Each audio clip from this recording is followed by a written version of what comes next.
mine, mine. Oh dear. Good afternoon from Castle Goring, from Mickey, Aurora, the professional kisser, and from me. Well, today we have some interesting stuff to touch upon, and I am going to dispense with Aurora so that I can actually concentrate on what I am doing. Oh, but isn't she the most adorable puppy? Oh, she is such a love machine. She lunges herself at everybody, saying to them, I need to kiss you. I need to kiss you. It's not only me. I mean, a little bit more than everybody else, but it is everybody, and she's wonderfully indiscriminate in her loving. Oh, so, without further ado, I am going to plunge right in, if I can manage to do so, if Aurora will permit me. And I think she is just about allowing me to do so. So, we're going to touch upon, I have to tell you, the Tom BOWER book. I would really like some feedback as to what everyone would really like. Because, I mean, there are two ways of approaching this book review. I can do it relatively in depth, or I can do it hopefully and whiz through it in one episode. So it's up to you. It's what you would like. The book, I have to tell you, is heavy going. That doesn't mean I don't recommend it, but he leaves no stone unturned to show us what Meghan Markle and Harry are all about, and it doesn't make for pretty reading. Anyway, the first question is from Ellen Reardon. Lady C, a clip posted on royal social media at the weekend from a 2016 BBC documentary showing the Queen feeding her horses has suddenly been taken down and replaced with the message, "This video contains content from BBC Studios, who has blocked it on copyright grounds." With Princess Diana's panorama interview continuing to blight relations with Buckingham Palace, shouldn't Auntie be holding out some olive branches to the royal family? Your thoughts, please.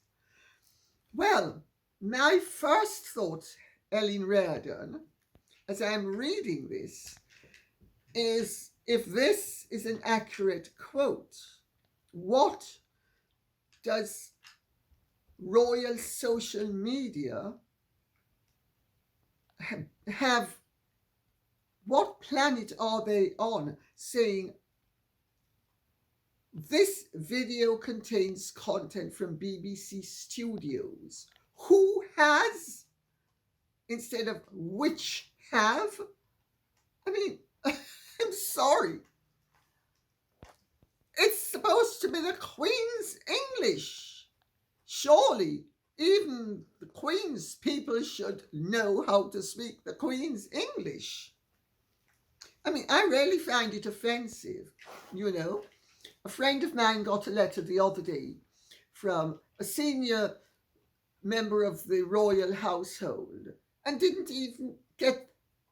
didn't even manage to get the name properly. I mean, what world are we living in that even the Queen's representatives can't speak the Queen's English.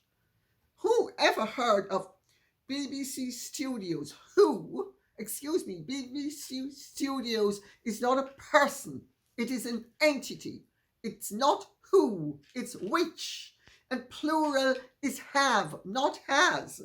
I mean, I rarely find this sort of thing so annoying, as I'm sure you can see. But anyway, to get to the gist of the matter. Well, the BBC are showing us yet again where their true sympathies and prejudices lie. Make no moans about it.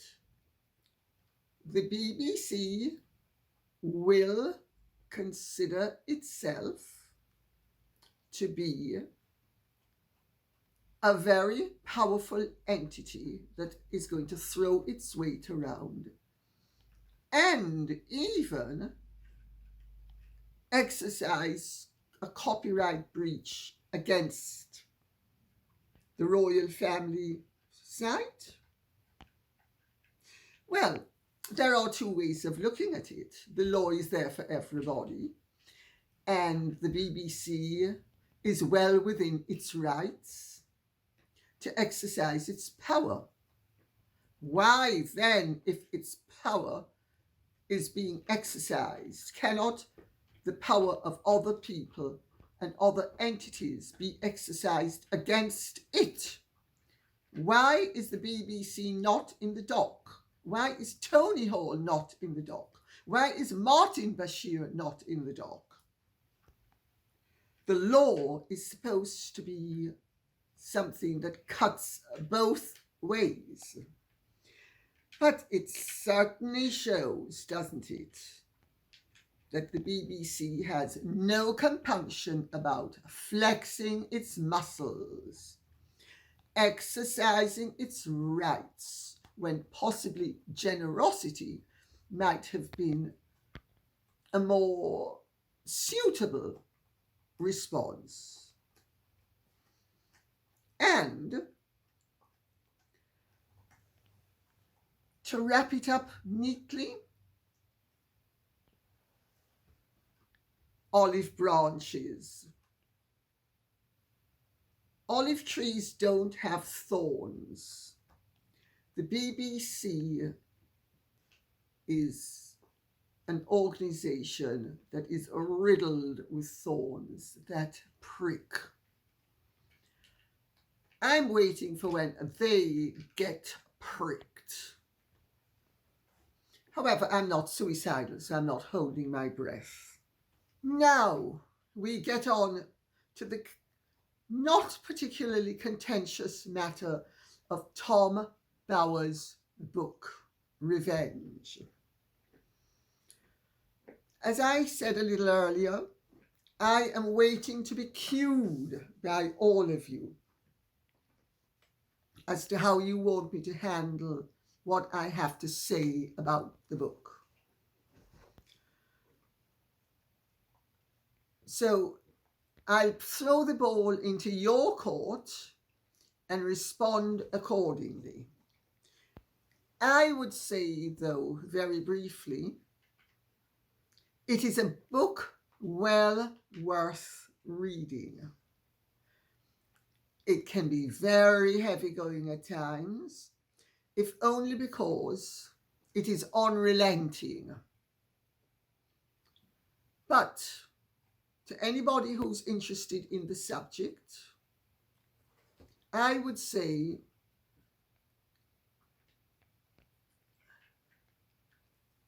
I would not discourage you from buying it. It adds to the dossier of one's knowledge. Now, Mary Atkinson says, I think Tom Bower's book is meant to be a record of Down with Meghan's character and conduct combined. Not so much a biography as a historical record which she will find impossible to overcome. not an interpretation, but an evidential documentation which leaves the reader to draw conclusions which only a willful denier or an idealist could avoid drawing. I think that is a fairly fair assessment of the book. It is not really a proper biography because it is not at all balanced. But then Tom Bower is not known for writing balanced books. He's known for really being something of a disher of dirt. But when there's dirt to be dished, why not? I know he's written books that were somewhat dubious as to their content and conclusion, and I refer in particular to the book he wrote about Conrad and Barbara Black, Lord Black of Cross Harbour and his wife Barbara Emile. I happen to think that that book was completely ill-conceived. Nevertheless, this book, even though it makes very, very unpleasant reading at times, because he covers the subject comprehensively, as comprehensively, not totally comprehensively, because there are great lacunae in that book, which I would imagine he has skipped certain things for legal reasons. He is a barrister. And there are one or two glaring errors which have led me to believe that he actually doesn't do his research himself. He relies heavily on researchers, and he simply regurgitates as opposed to digesting and checking the content. He has made an extremely serious error of fact, which as a lawyer, he should know is fundamental to a very important aspect of the whole matter. But I'll get to that when I'm doing the review. But I was absolutely gobsmacked when I read it. I couldn't believe it. And I thought, well, hang on a second, this man clearly can't do his own research. Because if he does, and it is pretty much well researched, I've got to tell you, but researchers make mistakes as well. And a really important point, I'm afraid, a biographer, or may I rephrase that, a responsible writer checks the really important facts. I actually pretty much do all my research myself. So I leave nothing to chance because I have always said the devil is in the detail. But he is a completely different sort of writer from me. And I'm not denigrating his style of doing things. It is a valid alternative way. But, sorry, you didn't check one of the most important elements of the book and you've got a totally wrong end of the stick. Wow is all I can say. Wow. Linda Ryan says, I found a lot of stuff Bower didn't go into. Hazing, surrogates, age. It did cover her dreadful behaviour, and yes, he did cover new ground. I agree with that. He does cover new ground. We need to give credit where it is due. You do come away from it realising what a truly crazy narcissist this woman is, and Harry doesn't come out in a good light either. Again, I agree with that. I am reading these because each of the ones that I'm reading has a point and is relevant to the subject at hand. And yes, if you had any doubt, which I don't think anybody who is at all knowledgeable on the subject has had, that Meghan is a truly pretty, in my opinion, dreadful human being. He clears that doubt up splendiferously and relentlessly. Jane Smith says, Dear Lady C, yes, you were there first with the desperate duo, but your style of writing is, in my opinion, much more fluid. I remember finishing your book and wanting to know what happened next. I closed Revenge, having doggedly got to the end with relief. Jane Smith, thank you very much for your nice words. I hate to say it, self-praise is no recommendation, but I agree with you. There have been times when I have absolutely struggled to read the next page of this book. The pace is relentless. A good biography sets a varied pace. It is as relentless as Meghan, but that doesn't let him off the hook in terms of his accomplishment and really the fact that he could have tried to lighten the pace occasionally. Nevertheless, we need to give credit where it's due. He hammers away with an efficiency that is quite gobsmacking. Martine Price says, Lady C, I just finished Tom Bower's book. There is nothing, big block capitals, in there that we didn't already know. Don't waste your time reading it. Well, Martine Price, I find your comment very enjoyable. I'm sure there is nothing in the book that people who are very up on the subject didn't know about, but it doesn't alter the fact that he has ratified and reconfirmed an awful lot, and his researchers have done a good job.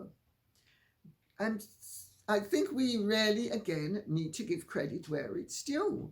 It's, yeah, if you knew it all, but you know, it's like reading Plutarch for the 5th time. You knew it the first time, you knew it even better the second, and the 5th time you're reading it because it's an interesting subject and you can afford to look at the same book more than once or the same subject more than once. And even if you don't learn anything new, you at least gain confirmation of the fact that what you believe to be so is so. So I wouldn't have said it's a waste of time, in all honesty. But if you think so, I defer to you on that. You are entitled to your opinion and I respect it. Karen Tracy says, Good evening, Lady C. I have read Bower's book, and whilst good, yours was superior. Thank you very much. I think they're really quite different. Remember, I was the groundbreaker. He follows on, and his book is written nearly 3 years after mine. So the story will have moved on. But thanks for the thought. I've been reading it today for the 2nd time in a month, and your book was so much more informative, and I do believe you're right. I think it was a good source of information for him, almost, very close to your words in a lot of places. I'm telling my friends and YouTubers who haven't read your book to definitely read it. Great video once again and looking divine. Thank you very much. Thank you for all of that. But I would not discourage people from reading Tom Bower's book either. I think it's well worth reading for people to appreciate the enormity of what we, the public, we, the British people, and the royal family are up against. Because make no mistake about it, there is a very destructive and adversarial element to Meghan Markle's conduct and attitude. And that's partly why I find his book such hard going. Because he's pretty adversarial as well. But then he's a barrister. He's a barrister who is making a case. And he's forgotten that a good writer doesn't only make a case, but a good writer also respects the subject, even when she or he doesn't like the subject. Sorry. Ellen Mahoney says, Lady C, intruders go back as far as the rental in the Cotswold, and they use those incidents to get out of a 2-year lease and force the Queen to offer them better housing. That is Windsor Castle, etc., etc., ending up at Frogmore Cottage. False alarmists, crying wolf for attention and to support their agenda. Wow, when will this stop? It's the chickens. Laugh out loud. When will it stop? It will never stop. You can't expect an asp to behave like a pelican. It's as simple as that. It will never stop until something stupendous happens to bring it to a halt. Sad but true. Depressing, certainly for the royal family, but also really quite off-putting for the British people. And I would imagine by the end of it all, for everybody, because people are getting mightily sick of Meghan and Harry and their antics. But, you know,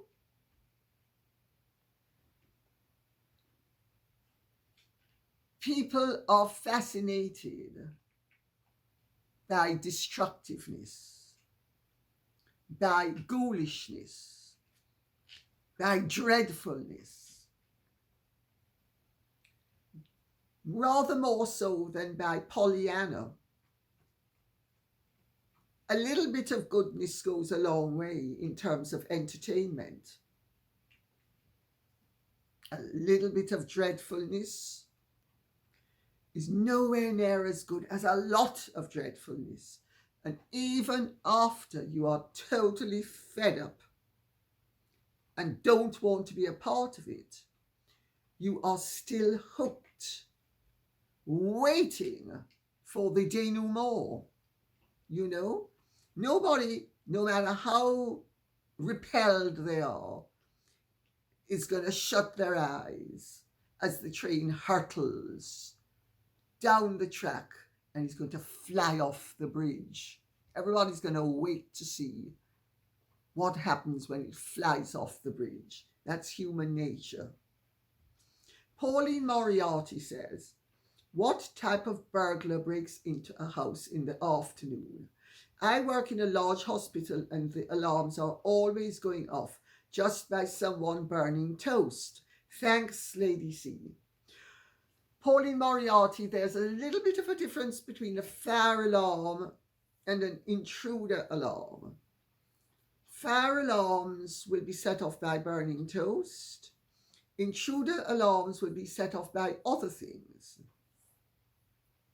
And an intruder doesn't necessarily need to be a burglar. Remember, Harry and Meghan are terrified.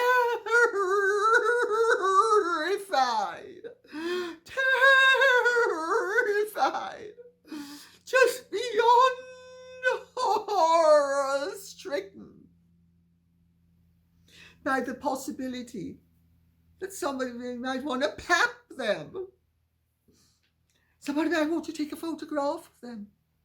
Somebody might want to steal a picture of H juggling his balls, or Archie walking around, or Lilibet looking like a ball in a dress without legs.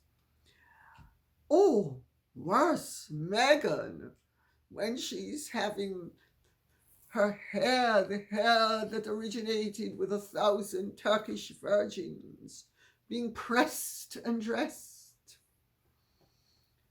Then, of course, there's the fact that somebody might actually take them away somewhere, and not necessarily on a billionaire's yacht. I mean, there are all sorts of intrusions. But I would have thought, from their point of view, the worst would be that somebody's going to steal a photograph of them. And that could happen during the day. Of course, it's far more likely to happen when they're out in public. It's not going to happen in Chateau de Montecito, la-di-la-di-da. But if they don't have intrusions in California as well as in Britain, remember, Meghan is so nervous, and Harry, of being harmed by the public, that she rolls down the window so that every photographer can get a good shot of her. So she's not really that worried about intruders getting shots at her. She's more worried about them getting shots of her, whose copyright she doesn't command. Of course, the whole thing is hogwash. But practically everything that we read about them is hogwash. The Queen is desperate for Harry and Meghan to come to Balmoral. Well, I rather hope I put the kibosh on that one in the last video by making it rather clear, I hoped, that because the Queen is obliging Harry and Meghan and has them on, they have her, she of course is not important enough for them to answer the phone when she rings, but when they phone, she's gonna answer. Because she is on speed dial with them. And when they ring, she better pick up that phone if she knows what's good for her. Otherwise, they might withdraw their regard. The way Meghan has withdrawn it from her father, Harry has withdrawn it from his father and his brother and his sister-in-law, etc., etc. I tell you, we are dealing with people who are so full of it. If they ever got an enema, they would disappear off the face of this earth without trace. Vicky Ney says, I have an extremely hard time believing that Megsy named her blog The Tig as a result of a truly miraculous cosmic level coincidence. When Tiggy Leg Burke was such a large part of Diana, Charles, and the boy's life. We see how she associates herself and networks herself and spirals down towards whatever her goal is. I'm not buying that it was after some obscure wine. Vicky Nay, you're not the only person who has made that comment and observation. And I have to say, some things in life are coincidental, despite what Sigmund Freud said. There are coincidences. But when you're dealing with somebody as manipulative, strategic, and far-sighted as Meghan Markle is, and also a great optimist who has clung to her self-regard and self-beliefs through thick and thin, you could well be right. She could well have thought, I'm mixing in circles. It's only a matter of time. I'll be able to reach the royals. I'm going to do something that can be coincidental. But equally, it could just be coincidental. Who knows with somebody like that? My own personal belief is, in a situation like this, don't empower her more than she seeks to empower herself. And she seeks to empower herself very greatly. I'm not going to give her credit for being quite so far-sighted. I'm prepared to believe that the Tig was indeed based upon a wine called Tignanello.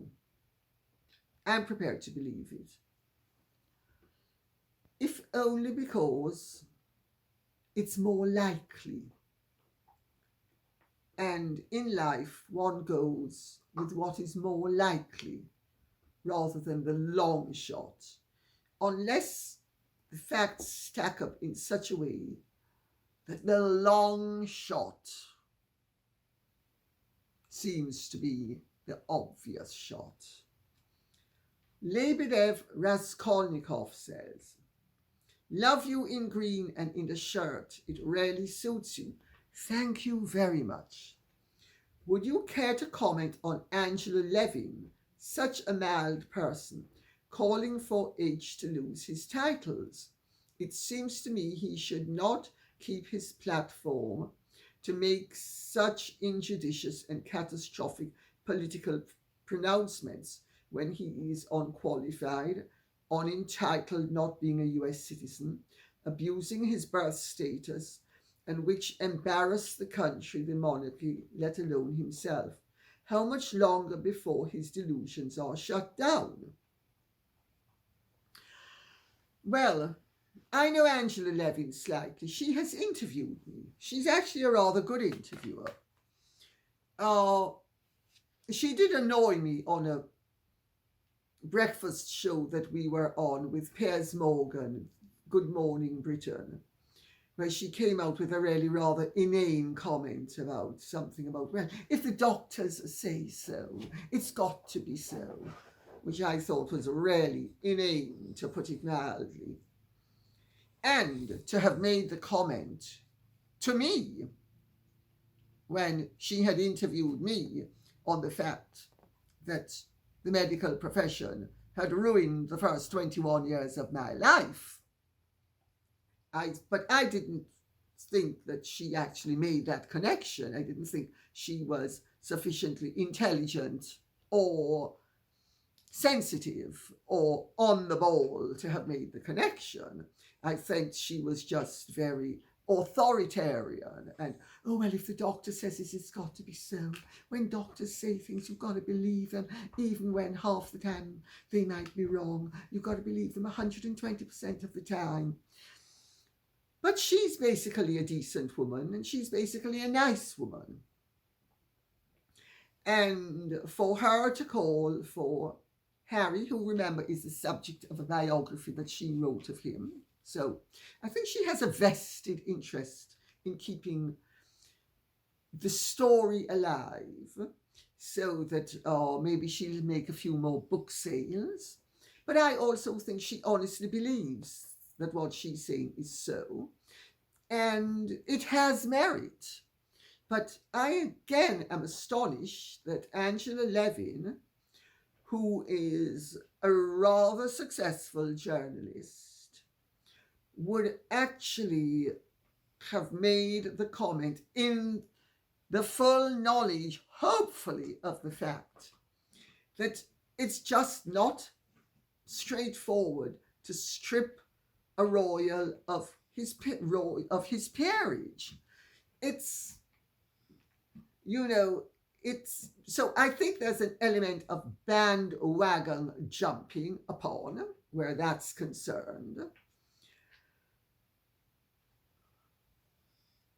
There is definitely a brewing issue, which is why I did my petition the way I did it. And the fact that it's not taken off is entirely due to the people who have not signed. So, if they care that much about stripping Harry of his peerage, they should sign it. And that's the answer. He doesn't need to be stripped of it. He will voluntarily put it into abeyance. And if they don't care enough, if they can't be bothered to sign a petition, why are they expecting Parliament to do something that they can't be bothered to do? I mean, I look at it like that. Also, I look at it the way that the royal family will look at it. You don't want to set dangerous precedents. And just because Harry is unpopular and is doing certain things that are unacceptable, as long as they are not actual crimes, should he suffer such a serious punishment? And I will again say, I do not think he ought to suffer such a serious punishment as to be stripped of his title. If he's stripped of his, who's going to be stripped of it next year? Somebody who fell foul of the woke brigade when the wokeists are out of power and the fascists are possibly in ascendancy again, when they are saying who should be stripped of their titles? No, I'm sorry. There are already protocols in place and these need to be abided by. And I have to tell you, how much longer will his delusions last before they are shut down? Oh, sorry, you also said he inherited 27 million. Isn't that enough to live on? Sorry, I missed that part of the question. There was a gap. Well, I'll take the delusions first.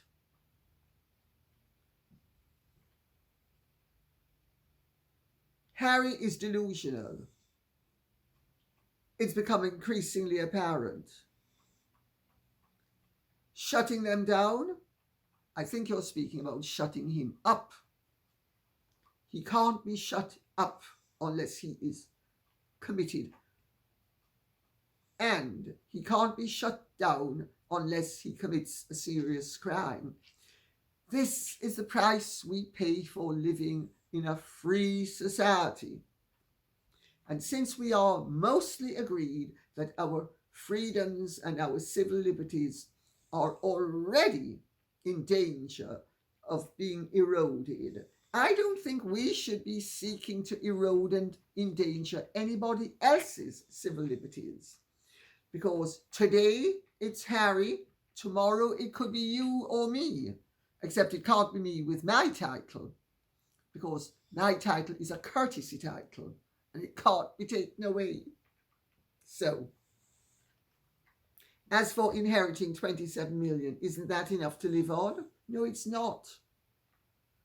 The way Harry and Meghan are living, 27 million, 27 million doesn't generate a vast amount of income. And the way they're living, they need a lot more than 27 million as capital. Really. She burns through money the way only an arriviste who is needy, greedy, and seedy can burn through money. Evie says, I believe that Diana would be on good terms with Charles and Camilla now. I believe that they would all be more mature about things now, and that if Diana were still alive, Meghan would not have lasted very long with Harry. What are your views? I really believe that they would have all grown up and been civil with each other. Well, Evie, they were already on relatively good terms and they were already being civil with each other by the time Diana died. Diana was perfectly happy for Charles to introduce Camilla into the public domain and for them to be perceived as an acceptable couple. She was busy mending fences left, right, and centre after the Martin Bashir interview, when she was roundly ostracized by practically everybody in the establishment. She learnt her lesson. She and Charles were on perfectly cordial terms for them. She was perfectly all right about Camilla being put forth as the woman in Charles's life. All of this is a matter of public record. I wrote about all of this in my posthumous biography, The Real Diana. So if things were like that in 1997, yes, she and Charles would have ended up having a most likely far better relationship as divorcees than they had ever had as a married couple, especially with Camilla's steadying and loving hand on the tiller. I'm not saying that Diana wouldn't have thrown the odd wobbly, because she was very volatile and very unpredictable and very contradictory. But she also knew which side her bread was buttered on in both practical and emotional terms. And by the time she died, she was busy mending fences with everybody she could mend fences with. Sissy Pierce says, Lady C, I would love to hear your take on something more interesting than these two cons. Perhaps the Lord Lucan scandal and whether or not you think he killed himself. I'm only too happy to speak about other people. I knew Lord and Lady Lucan both slightly, not greatly, but slightly. But many friends of mine knew them very, very well. I think he did commit suicide. I've always thought that she killed the nanny. I don't think he killed the nanny. I think she killed the nanny. And I think she did it because she felt that the nanny was leaking information about the children to him. She was very paranoid. And I say all of that based on one simple fact. She had fingernail scratch marks in her mouth. She being... Now, where did those come from?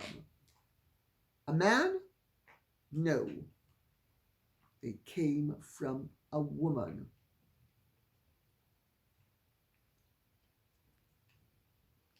The injuries that Veronica Lucan sustained were the injuries of a woman fighting for her life, not a man fighting a woman. He might have put his hand over her mouth to stop her from screaming, but he didn't. Her evidence was very clear. They went upstairs, and while he was in the bathroom, she ran to, I think the pub was called the Plumber's Arms, and raised the alarm.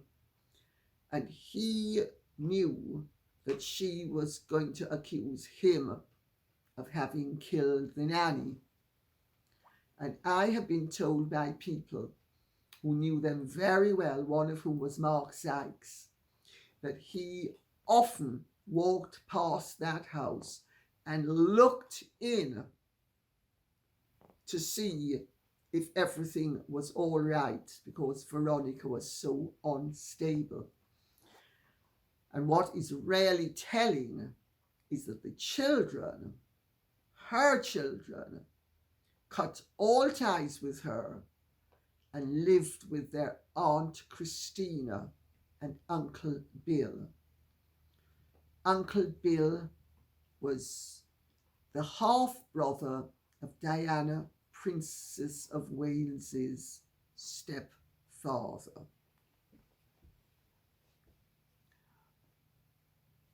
So that's, I think that she killed the nanny. I don't think he did, but I think he killed himself, yes. I think he realized he was totally trapped, and if he'd killed the nanny and had tried to kill Veronica, why would he have left her in the bedroom and gone into the bathroom? It doesn't make sense. He wouldn't have. It doesn't make sense. Lake Girl says, me too. I've asked Lady C to talk about Princess Marina, Prince Philip's cousin who married George VI's younger brother, George. The two cons are tiresome.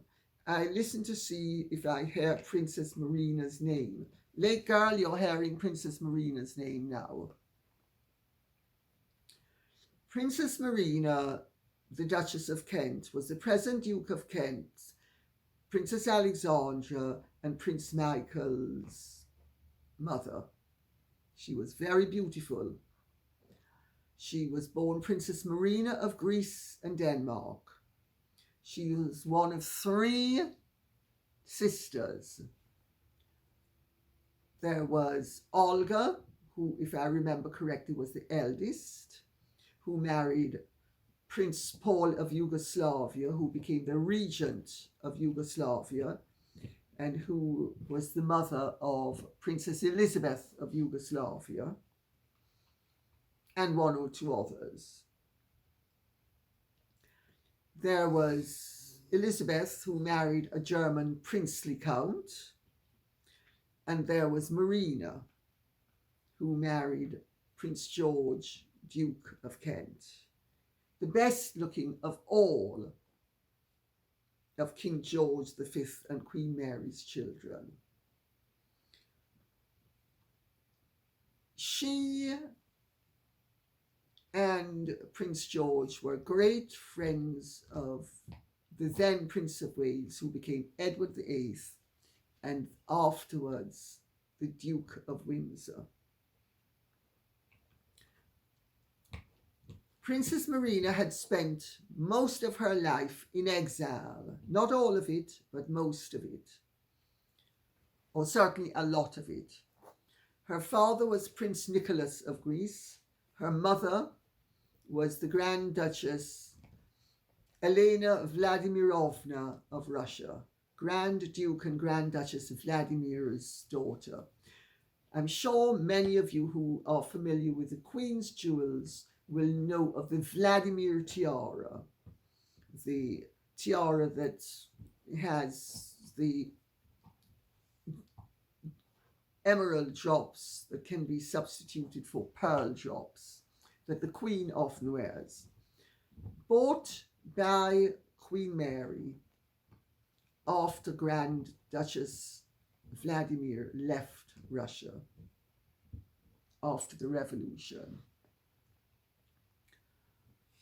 Grand Duchess Vladimir died in, I think, 1920, leaving not that much money. And Grand Duke Vladimir had died years before. As a result of the revolution, Grand Duchess Elena lost her appanage, which was her income as a Grand Duchess. So thereafter, because the Greek royal family had no money, money was very tight. And Prince Nicholas he was a gifted painter, and he used to paint and sell his pictures. That helped to keep the wolf from the door. But the Greek sisters, very beautiful, but with no money, no throne, they were not that desirable in terms of royal marriages, but they were acceptable. But in terms of a political alliance, they were of no consequence. Anyway, Prince George and Princess Marina fell in love, got married, produced 3 children. Prince Eddie, who is the present Duke of Kent, and is a charming man. And I will say at this point, all 3 of Princess Marina's children were beautifully brought up by her and are absolutely perfectly mannered in royal terms. Princess Alexandra, her only daughter and middle child, beautiful woman, still at her age, really beautiful and utterly charming, and the perfect, absolutely perfect princess. Everybody says that nobody is a more perfect representative of what a princess should be than Princess Alexandra, and it's absolutely true. And Prince Michael, who used to be very good looking when he was young, he went out with more than one friend of mine. He is basically a nice man, beautifully mannered, can be quite funny. He married Princess Michael, and we will draw a veil over that because we're speaking about Princess Marina, who took being royal very seriously and brought her children up with the understanding that they were born with great privileges for which they should be grateful and for which they should spend the rest of their lives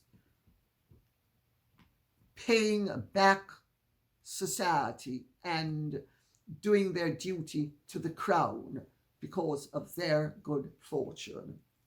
Gratitude is really important in life, and Princess Marina had it. After Prince George, the Duke of Kent, died in, I think it was 1942, it might have been 1941, I think it was 1942, his civil list payment stopped, and thereafter she really had very little money. She was dependent on the largesse of her brother-in-law George VI and one or two friends and relations. But she did a full schedule of royal duties, and she brought her children up very well. She was wildly popular. She and Queen Elizabeth, the Queen Mother, did not like each other. She used to refer to Queen Elizabeth, the Queen Mother, and Princess Alice, Duchess of Gloucester, her other sister-in-law, whose father was the Duke of Buccleuch and was one of the grandest dukedoms in the country, descended from the Duke of Montrose. The Duke of Monmouth. The Duke of Monmouth, who was the illegitimate son of King James II and who was beheaded because he tried to seize the throne for himself. So, royal on the wrong side of the blanket, so to speak. But Princess Marina used to refer to Queen Elizabeth, who became Queen Elizabeth, the Queen Mother, and the Duchess of Gloucester, those two common little Scots girls. Because she thought she was totally and completely royal. And she thought that royalty was in the blood and that you could, no matter how hard you tried, if you were not born royal, you never on some level were truly royal. Which is ironic, because none of her three children married a royal. They all married aristocrats. She didn't mind about the two that she knew. Princess Alexandra's husband, Angus Ogilvy, who was the son of the Earl of Airlie, or Kathleen Worsley, who was the daughter of a baronet. She didn't mind, but she certainly took very seriously, as did her two sisters, especially Princess Olga, who was Princess Paul of Yugoslavia. They took being royal very seriously, and they regarded it was royalty and everybody else. But she was not snobbish. She loved surrounding herself by entertaining people like Cecil Beaton. And one of her greatest friends and possible lovers was the great Polish pianist Malkuzinski. She was widowed when she was very young, and she had a very happy life until her late 60s, when she died of a brain tumor, as indeed had her sister Elizabeth. But she had died years before. She died really young. And she died very quickly, and nobody realized she was going to die. I mean, they knew she had a limited number of years left, but she died in a matter of months. She went to bed and simply never woke up, which might have been merciful. because I had an aunt who died of a brain tumor. And Aunt Juliet, I have to tell you, it was not a pretty sight. So maybe God was merciful to her. So hopefully that has entertained and diverted. And she was beautiful, she was glamorous, and Queen Elizabeth, the Queen Mother, loathed her because Princess Marina eclipsed her at every turn. And she knew Princess Marina looked down upon her. So, last question of the day. Candy Perfume Boy says, hello, Lady C. With your birthday coming up, why don't you do an episode in August dedicated to yourself? You've led such an interesting life. We'd love an episode that would speak to your glorious 7 decades. Maybe we could guide the conversation by writing in questions for you to answer. I, for one, would love you to show us your 10 favorite brooches and the story behind them. Cheers, your fellow firesign. Diane says, yes, I second that. And Lebedev Raskolnikov says, fabulous idea. I'd love to hear stories of people she has met. Anecdotes. Well, Candy Perfume Boy, Diane and Lebedev Raskolnikov, and all of the others who have made comments along similar lines. If you want to, big if. And if you ask me sufficient questions that I can answer, I suppose I will do it, although I have to tell you, I'm hesitant to spend so much time speaking about myself. But if you want to, I will do it.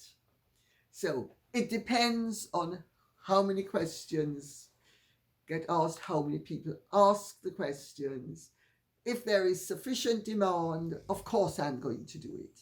But unless there's a real demand, I'm going to duck and dive. Sorry. Maybe I could do 1 or 2 questions as opposed to a whole episode. What do you think? It doesn't have to be a whole episode, does it? Well, I leave it up to all of you. So, today you have 2 things. The book, how you want the reviews to take place, and whether you want something to celebrate my 73 years on Earth. I gewalt. I can't believe I'm 37 in reverse because I feel 37 in my being, in my soul. I know I don't look it, but I feel it. Well, I feel it until I have to do certain things. But it's unbelievable. I'm 73. Crikey.